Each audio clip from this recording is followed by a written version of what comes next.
Olá, olá, seja bem-vindo. Aqui estamos de regresso à Voz da Esperança e estou muito feliz de voltar a estar consigo aí desse lado, pela sua confiança e pela alegria de podermos voltar a mergulhar nos fundamentos da nossa esperança. Aqui no canal da Esperança, isso é o mesmo que dizer que vamos olhar para Jesus e mergulhar nas suas palavras para entender como as histórias, os encontros, os toques e milagres de Jesus estão cheios de significado para nós. Este programa, A Voz da Esperança, em Portugal já ecoa desde 1967. É isso, não me enganei. São muitos anos, são mais de 50 anos, são se calhar mais de 60. Faça aí as contas em casa que eu posso me enganar aqui. São muitos anos a falar da esperança que nós temos em Jesus. Mas também cantamos sobre a esperança. Por isso, para abrir o nosso programa, como é habitual, vamos escutar as vozes do nosso quarteto. Hoje, mais uma vez, temos connosco a Joana, a Amália, a Flávia, a Violeta, que vão ser bem acompanhadas e dirigidas pelo nosso maestro André Santos. Oh, que esperança é o motivo da nossa harmonia. Deixe-se ficar connosco. Estamos na Voz da Esperança.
Servos de Deus, a trombeta tocai, breve Jesus voltará.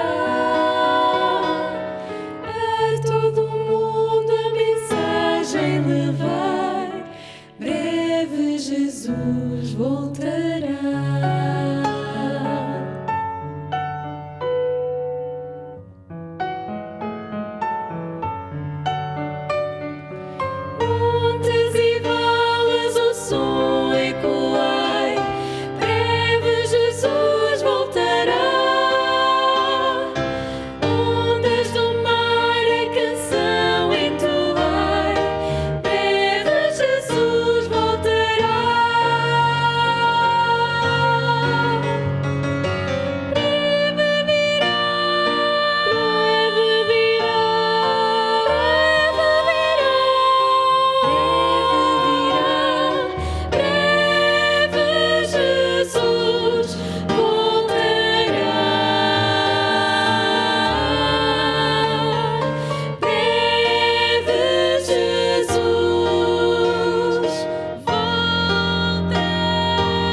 É sempre uma bênção escutarmos estas vozes e sermos inspirados, mas também queremos inspirá-lo com materiais e recursos que o possam ajudar aí em casa a ir mais longe, a aprofundar e até a confirmar estas coisas que aqui vamos aprendendo juntos. É por isso que hoje trago mais uma vez uma oferta.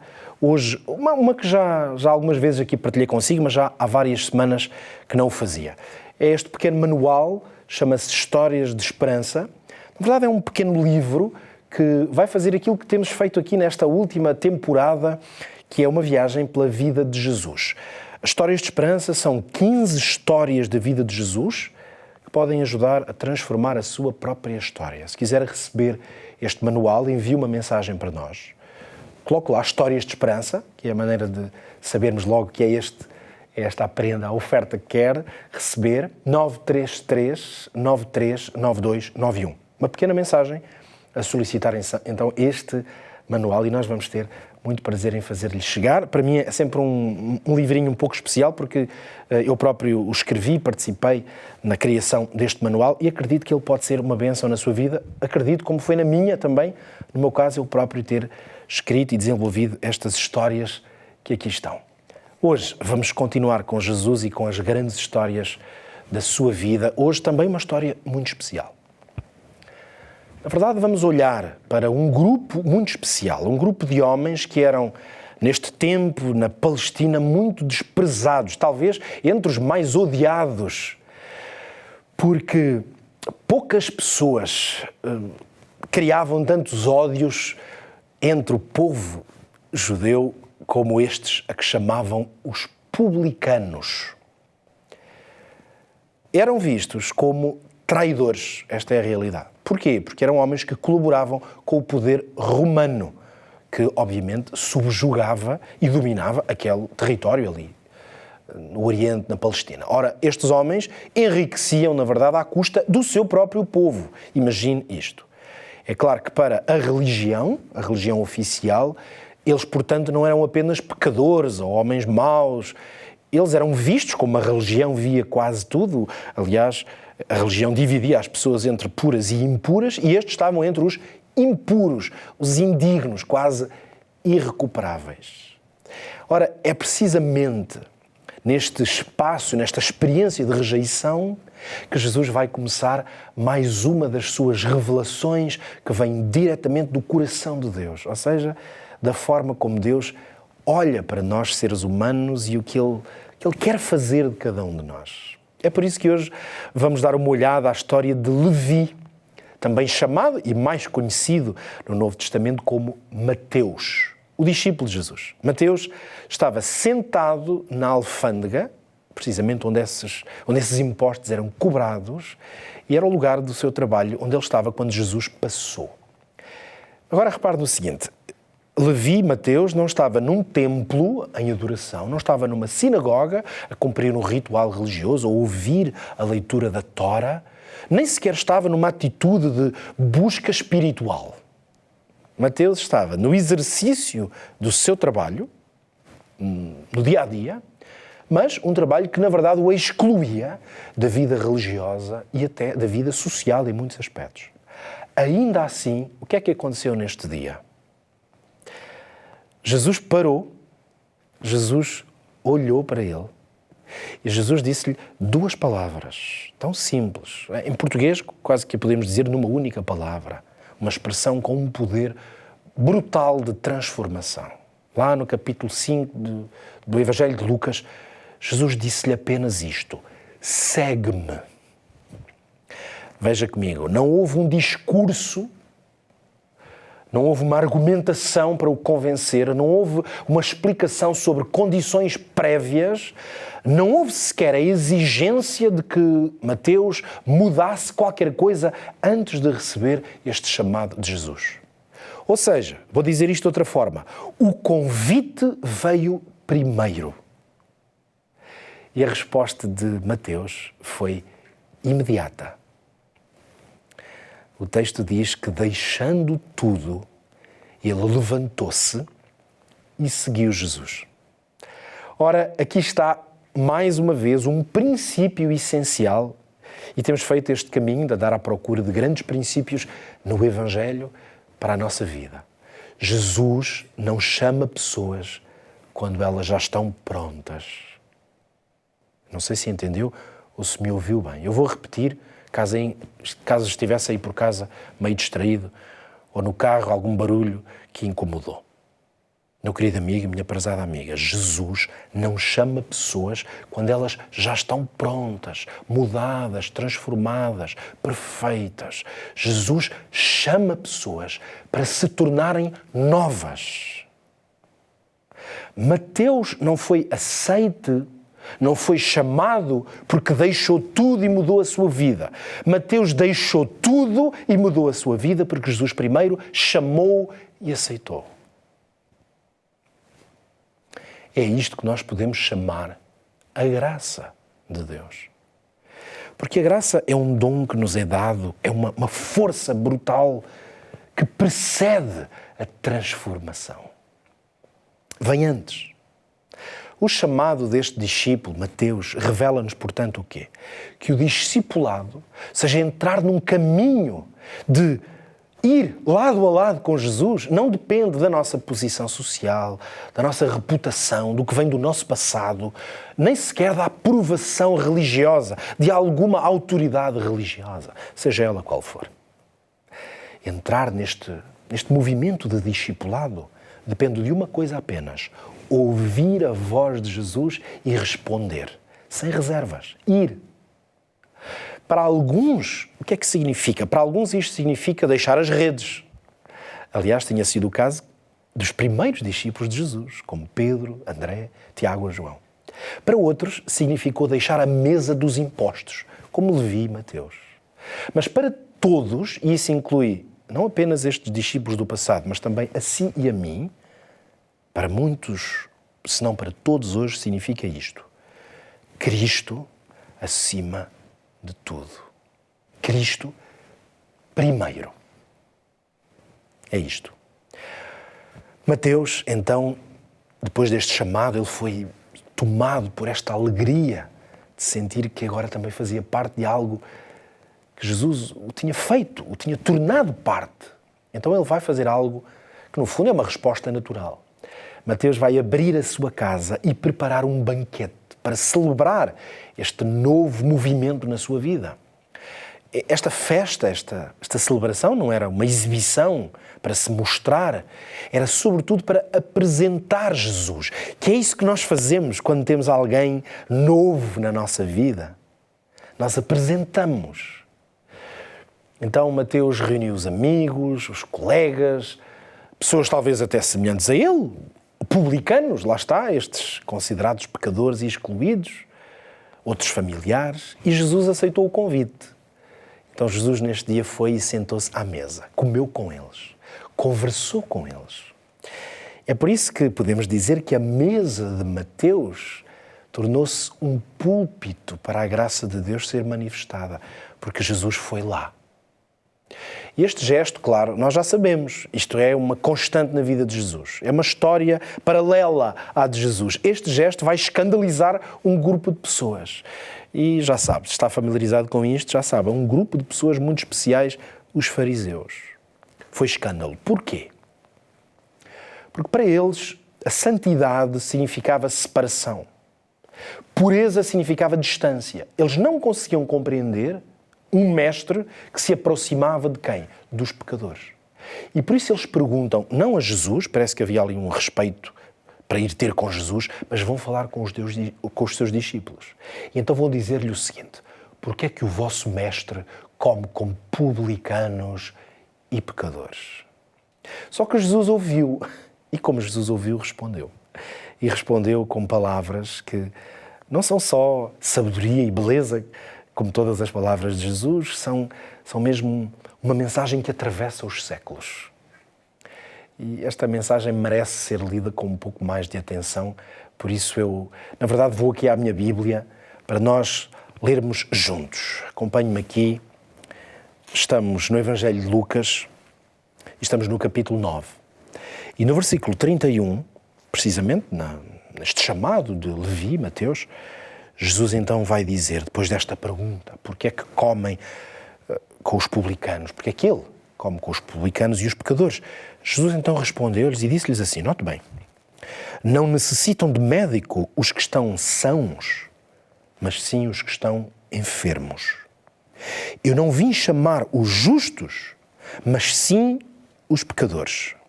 E chamá-los ao arrependimento. Aqui, nestas palavras, nós podemos dizer que Jesus redefiniu completamente o sentido da religião. É isto. Temos que ver qual é o contexto em que Jesus está a falar. A religião é aqui redefinida com um novo centro. Esta religião é o Evangelho. É a religião do Reino de Deus. Ou seja, Jesus não veio negar a santidade e a importância de buscar ser santo. Jesus vai redefinir o propósito de ser santo. Eu vou tentar explicar-lhe isto melhor. A verdadeira santidade não foge do doente, aproxima-se para o curar. É esta a verdadeira religião. Ela não se mede pela distância do pecado dos outros, que é assim que tradicionalmente na religião se mede o quanto uma pessoa é santa. Repara, este parênteses, por isso é que na religião, historicamente na religião cristã, as pessoas que queriam ser mais santos, mais puros, o que é que faziam? Iam para mosteiros ou lugares completamente afastados, às vezes faziam votos de silêncio e, sobretudo, de não terem relacionamentos com ninguém. Para quê? Para que essa separação de tudo, o que pudesse ser visto como pecado, lhes garantisse que iam tornar-se pessoas santas. Agora Jesus vem redefinir a santidade ao contrário, pela proximidade com o coração de Deus. Porque os fariseus julgavam-se sãos, puros. Por isso é que eles não sentiam a necessidade de médico espiritual. Já os publicanos, os tais que eram detestados por toda a gente, os publicanos sabiam que estavam doentes, sabiam que não era correto. Jesus não veio validar o trabalho injusto dos publicanos, como ladrões. Basta pensar no encontro dele com Zaqueu. Mas eles sabiam do seu problema. Por isso é que abriam espaço, era possível haver uma cura. A consciência da nossa necessidade espiritual, mas até outras necessidades de mudança na nossa vida, é a consciência do nosso erro que é a porta de entrada para a intervenção de Deus. Logo, da graça. É por isso que nesta história surge também uma outra questão, um outro tema que vai ficar anexo a este, que é o tema do jejum. Porquê? Os discípulos de João e os fariseus jejuavam, faziam da prática do jejum, se quiser uma prática, lá está, uma prática religiosa comum. Mas os discípulos de Jesus, por hábito, não jejuavam.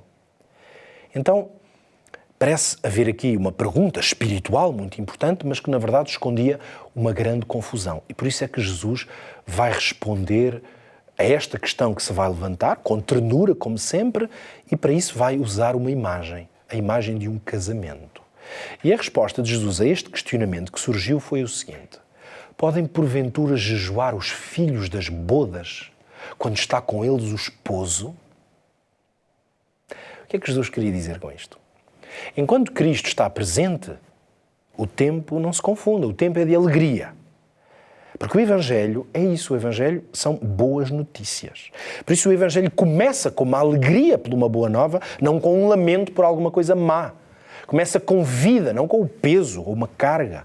É por isso que o jejum tem lugar, tem o seu lugar, com certeza. Mas o jejum como prática, ela não pode substituir a presença viva de Cristo. Quando o esposo, como Jesus é chamado simbolicamente na Bíblia, no Novo Testamento em particular, claro, quando Jesus está presente, o noivo, então a resposta qual é? É alegria, é gratidão, é comunhão, é festa, é celebração. Nesta passagem, Jesus também vai apontar para o futuro e vai dizer o seguinte: dias virão em que lhes será tirado o esposo. E então, sim, hão de jejuar. Viu como Jesus aproveitou esta história para fazer um movimento em relação ao futuro? Jesus dizia o quê? Que haveria um tempo de dor, de ausência, um tempo de espera, e esse sim seria o tempo para jejuar.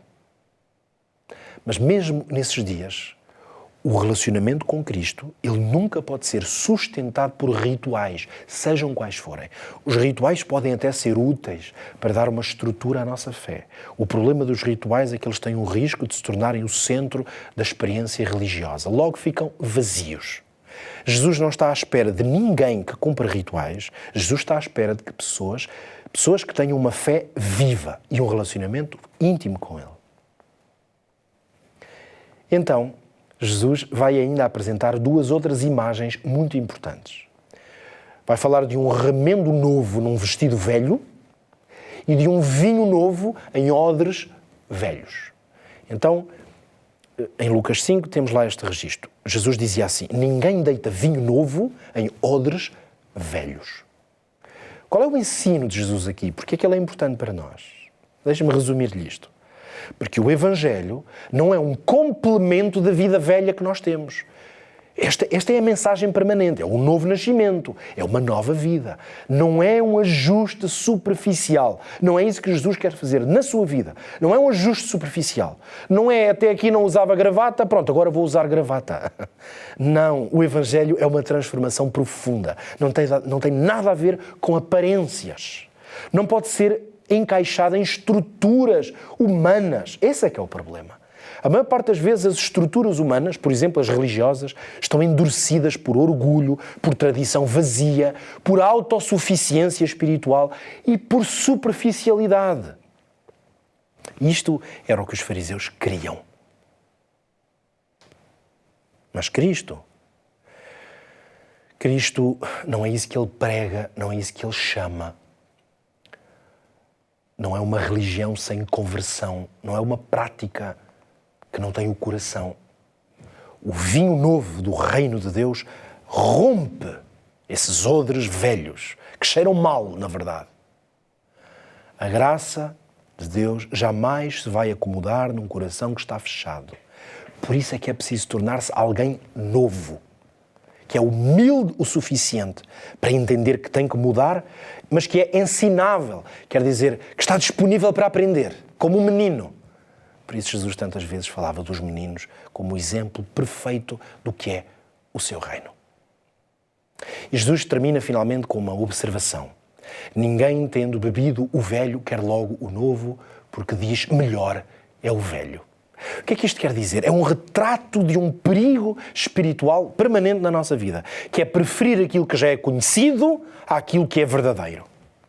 E na vida religiosa, sejamos honestos, eu não sei quem é que me está a ver aí desse lado e qual é a sua experiência, mas eu sei perfeitamente, e já lidei com muitas pessoas que viviam tão agarradas à tradição que estavam incapazes de realmente abrir o seu coração para verdades maravilhosas para a sua vida. Ou seja, estamos agarrados à segurança das formas que nós conhecemos e assim, às vezes, a fé e, sobretudo, conhecer verdades da Palavra de Deus parecem uma aventura um pouco perigosa.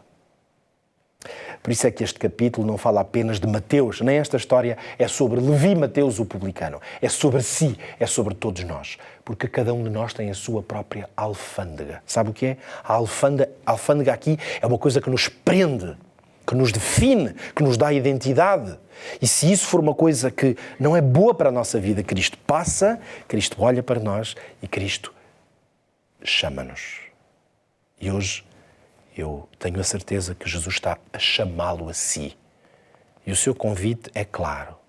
Vem a mim. Eu desafio a aceitar este chamado. Como Mateus, levantar-se e ir com ele. Vem a mim. É o que Jesus lhe diz nesta hora. Vem a mim, filho meu. Andas longe do amor do teu Pai.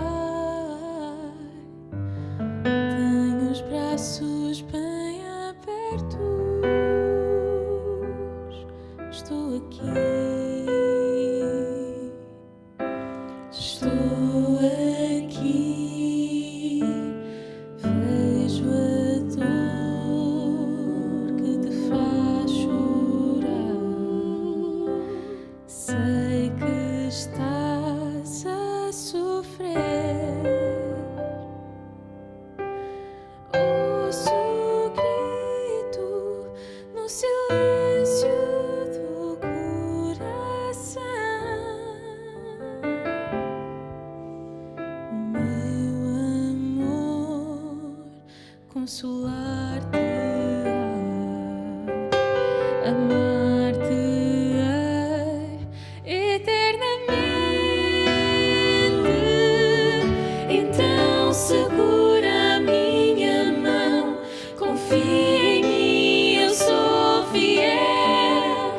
pois eu nunca te abandonarei.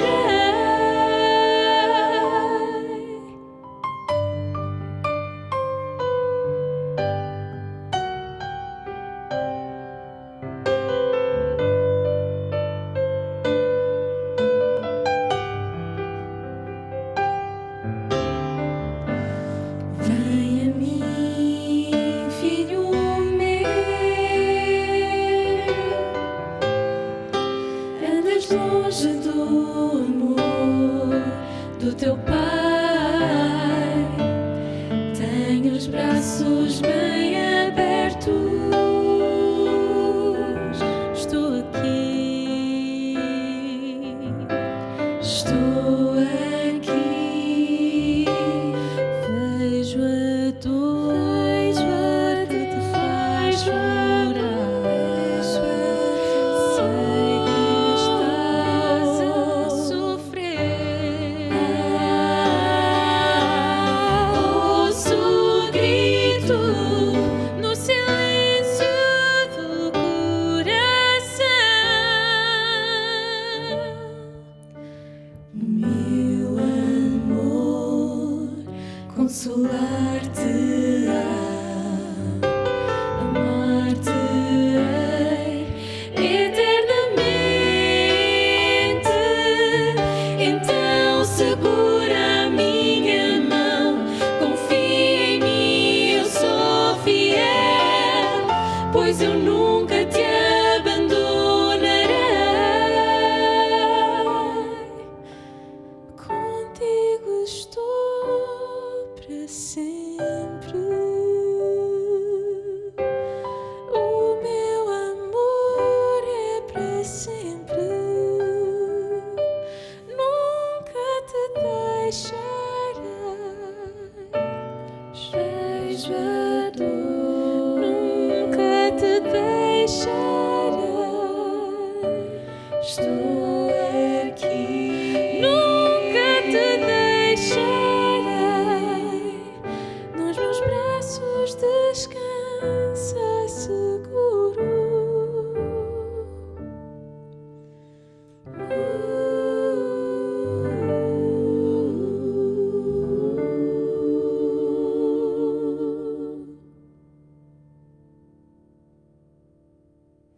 Que convite maravilhoso que acabámos de ouvir.